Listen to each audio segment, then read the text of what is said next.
La géothermie est un système thermodynamique qui permet, à partir d'une pompe à chaleur, de récupérer les calories contenues dans le sol de la Terre.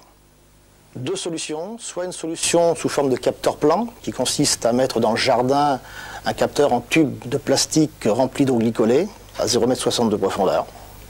Il faut une surface de terrain équivalent à peu près à 1,7 fois la surface de la maison. Ça, c'est valable lorsque le client a du terrain. S'il est limité dans son terrain, on peut faire ce qu'on appelle une sonde verticale, qui consiste à faire un forage à une profondeur selon les besoins de la maison. En général, pour 150 m², on aura un forage de 100 mètres de profondeur. Et on vient descendre une sonde en plastique, toujours remplie d'eau glycolée, qui remplace à ce moment-là avantageusement la solution capteur plan. Ce qu'on peut dire par rapport à un chauffage classique, je citerai là-dedans le fioul et le gaz naturel et le propane. C'est une solution qui, sur le plan investissement, coûte un peu plus cher, mais tout dépend du matériel utilisé. Si nous employons du matériel de bonne qualité, on s'aperçoit que globalement, il y a un écart qui n'est pas énorme. L'avantage, entre autres, eh bien, c'est qu'au niveau du bilan de consommation, par rapport à du fioul ou du gaz naturel, on divise aujourd'hui le bilan par 2,5. Si on compare par rapport au propane, on le divise par 4. C'est-à-dire qu'en globalité aujourd'hui, sur le marché français, on peut dire qu'on tourne avec des bilans de consommation entre 10 et 14 francs du mètre carré. On a à peu près un capteur enterré de 200 m², c'est-à-dire à peu près l'équivalent de la surface habitable de la maison. Mais disons que moi, je n'ai pas l'expérience d'une maison de cette surface-là avec un autre type de chauffage.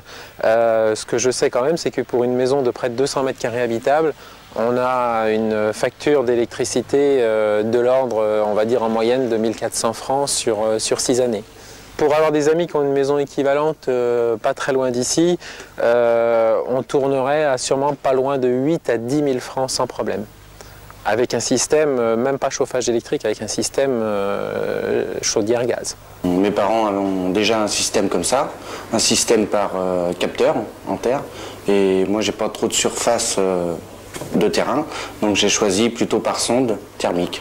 Et en consommation, je suis à peu près à 1 200 francs la première année, puis un petit peu moins maintenant. Au moins pour meubler, il n'y a pas besoin de radiateur, parce que c'est un chauffage au sol aussi. Et puis il n'y a pas besoin de fuel, pas besoin de gaz, pas besoin de faire le plein, j'ai aucun embêtement l'hiver, quoi. J'ai pas à me dire tiens je peux avoir de fuel, il faut que je fasse revenir. Puis au niveau prix surtout, quoi. Ça ne me coûte rien, pratiquement rien. Au niveau de l'entretien? Aucun entretien. On est parti sur une installation fuel au départ, et donc sur du matériel de haut de gamme.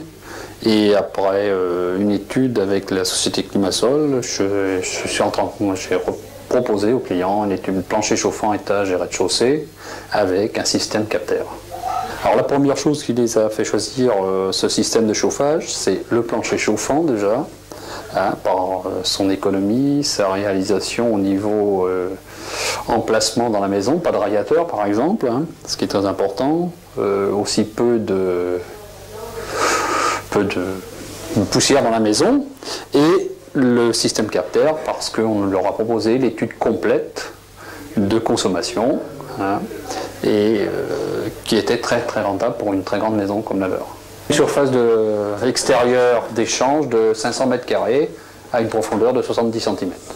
Alors l'extérieur pour 500 m², on a mis une journée à 2, raccordé à l'extérieur. Et l'intérieur?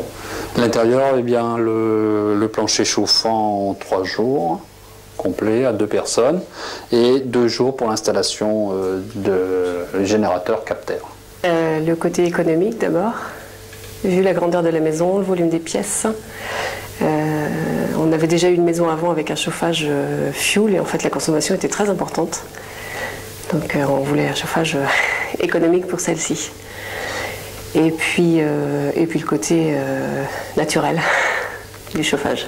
En coût, c'était à peu près similaire avec du fuel, parce qu'il y avait les primes, notamment Promotelec, qui ramenaient au même prix qu'une installation fuel finalement. Alors à partir du système de base, on a différentes options. La première, c'est la production d'eau chaude sanitaire.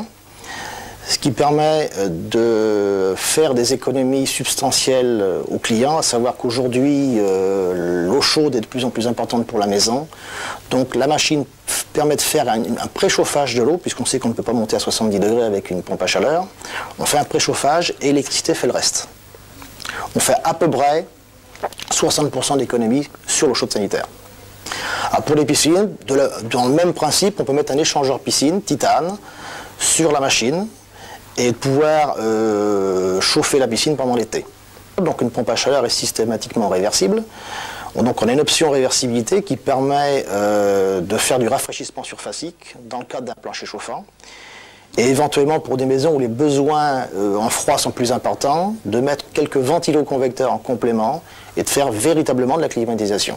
Pour la formation, effectivement, dans notre site de l'usine de géothermie à Pontchâteau, donc à côté de Saint-Nazaire, dans le 44, nous invitons effectivement plusieurs franchisés à venir et à s'inscrire, bien sûr, auprès de Georges Benaïch pour faire une formation sur site où là, nous allons leur expliquer un petit peu tous les procédés avec toutes les options que nous pouvons avoir, soit piscine, soit eau chaude sanitaire, soit radiateur basse température. Et bien sûr, nous leur expliquons bien sûr comment on va adapter un système de devis complet avec toute une schémathèque pour apporter aux clients une solution globale finale adaptée au marché de 2000 et 2001 puisque nous sommes dans le nouveau millénaire. Alors en fait, bon, je dirais que tout bon franchisé aujourd'hui est adapté à faire du chauffage géothermique puisqu'il suffit simplement d'être un bon chauffagiste, un bon plombier, un bon électricien et puis avoir une petite base de froid. Mais ça, je dirais que quand les gens viennent en stage chez Géothermie, on leur explique vraiment les b.a.-ba de la chose puisque toutes les machines sont testées d'usine, donc partant marchand de chez nous. Il suffit simplement de bien les raccorder avec des bons fils électriques, hein, pas du 2,5 mais plutôt du 6 carré, parce qu'effectivement on a des intensités de démarrage très importantes. Mais par contre, autrement, non, le dépannage c'est une bobine électrique, c'est un contacteur, c'est un circulateur qui gomme, c'est un vase d'expansion à changer, c'est tout. En fait, on n'a vraiment pas de problème sur ce matériel-là. Nos générateurs thermodynamiques sont fabriqués à notre usine de Pontchâteau, qui est une usine faisant partie du groupe Vavin, qui vient d'être intégrée à Climasol, donc c'est une entité. Nous faisons de la fabrication jusqu'à la vente. La vente, par contre, est assurée par l'équipe Climasol. Et il est évident que lorsqu'on veut faire de la géothermie, le chauffage est un tout, c'est-à-dire qu'on doit aller de l'amont à l'aval, savoir qu'on doit prendre en considération le capteur enterré, la machine et le plancher chauffant. Il n'est pas question de laisser l'un ou l'autre de ces éléments à une personne extérieure. Aujourd'hui, si vous voulez, sortent à peu près, à l'heure où je vous parle, une centaine de machines mois, sachant que pour la fin de l'année, on va passer à 130 à peu près. Alors au niveau des délais de livraison, disons que tout ce qui est courant, dans notre gamme, on a deux modèles, qui est la 7 kg et la 9 kg, qui représentent 70% de nos ventes. Sur ces machines, le délai global est aux alentours de 4 semaines. Il est évident que quand on fait du spécifique pour des machines qui sortent un peu de l'ordinaire, soit bicompresseur, soit avec des options eau chaude sanitaire, piscine, les délais sont un peu plus longs, ils peuvent aller jusqu'à 6 à 8 semaines. Il faut savoir que nous sommes dans le marché du neuf, hein, ce n'est pas le marché de remplacement, et l'installateur a tout le temps de commander sa machine, parce qu'il signe son marché au début des travaux, et il intervient en fin de travaux, c'est-à-dire à peu près 6 mois après sa signature de marché, à lui de prendre ses précautions. Alors purement géothermique, on a réalisé 450 logements individuels.